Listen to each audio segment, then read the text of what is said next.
کسی کی بھینس بہتی ہوئی جا رہی ہے، کیونکہ یہ سیلاب کا جو پانی ہے نا جانور بہا کر لے کے جا رہا ہے، تو عموماً بھینسیں ڈوبتی نہیں، بعضوں کا تیرتی ہوئی جا رہی ہوتی ہیں۔ اب آگے جا کر یہ کہیں کنارے پہ لگ گئی یا یہ رک گئی یا کسی کے ہاتھ میں آ گئی، اب یہ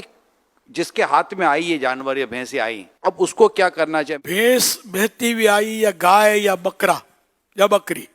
یا کسی طرح کی مرغی مرغا ہاتھ آ گئے، یا کوئی مطلب سامان برتن اس طرح کی چیزیں بہتی ہوئی آئیں، تو یہ مطلب ہمارے لیے مال غنیمت نہیں ہے، یہ کسی کا ہے، انڈرسٹوڈ ہے۔ تو یہ بے شک ان جانوروں کو اور ان چیزوں کو سنبھالنا ثواب کا کام ہے کہ ہم سنبھالیں اس نیت سے کہ ہم اس کے مالک کو تلاش کریں گے۔ اب اس میں شریعت کے معاملات یہ ہوں گے کہ جیسے ہم مالک کو تلاش کریں اس کے، اب مالک کا بھی ظاہر پتہ چلنا آسان نہیں ہے،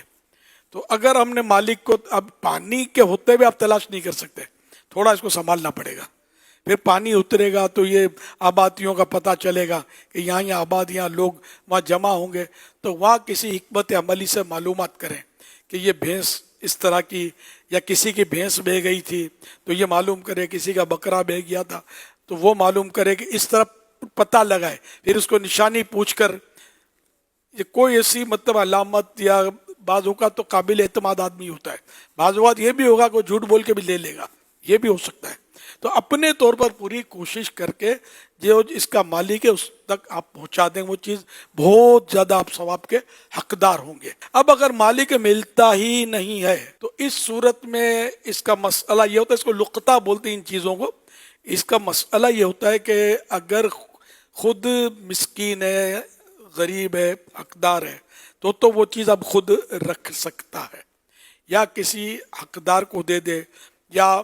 مسجد مدرسے کے چندے میں بھی اس کو دے سکتا ہے۔ اس کی صورت یہ کہ اگر اپنے لیے پکڑ لیا تھا کہ میں رکھ لوں گا، اور اب یہ ندامت ہوئی کہ نہیں یار میں نہیں رکھ سکتا، تو اب تو یہ فرض ہو گیا تھا کہ اس کو تلاش کرے، اور اگر وہ نہیں ملتے تو اب یہ اپنے لیے نہیں رکھ سکتا۔ جب مالک کی امید قطع ہوئی، نہ مسجد یا مدرسے کے چندے میں دے سکتا ہے اس کو، اب اس کو یہ کسی ایسے شخص کو دے گا جس کو زکوٰۃ کا جو حقدار ہوتا ہے، ایسے غریب مسکین کو وہ دے گا یہ چیز۔ 29 اگست 2025 کے مطلب 52.5 تولہ چاندی کے حساب سے 2,47,000، یہ تقریباً 2,47,000 بنتے ہیں۔ تو اگر اتنے کا یہ مالک ہے اور یہ رقم یا یہ مال تجارت اتنا یا رقم ہے یا دونوں مل کر یہ بنتے ہیں، تو یہ جبکہ قرضے وغیرہ میں ڈوبے ہوئے نہیں ہیں، تو اتنے کا مالک ہے تو یہ صاحب نصاب کہلاتا ہے۔ تو ایسے موقع پر اگر خود فقیر ہے تو اب یہ خود بھی رکھ سکتا ہے، یا کسی فقیر مسکین کو دے بھی سکتا ہے۔ بکرا ڈبکیاں کھا رہا ہے،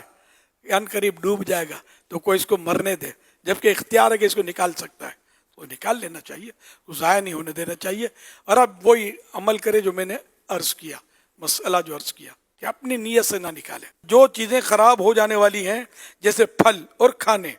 ان کا اعلان صرف اتنے وقت کرنا لازم ہے کہ خراب نہ ہو، اور خراب ہونے کا اندیشہ یعنی خوف ہو تو مسکین کو دے دے۔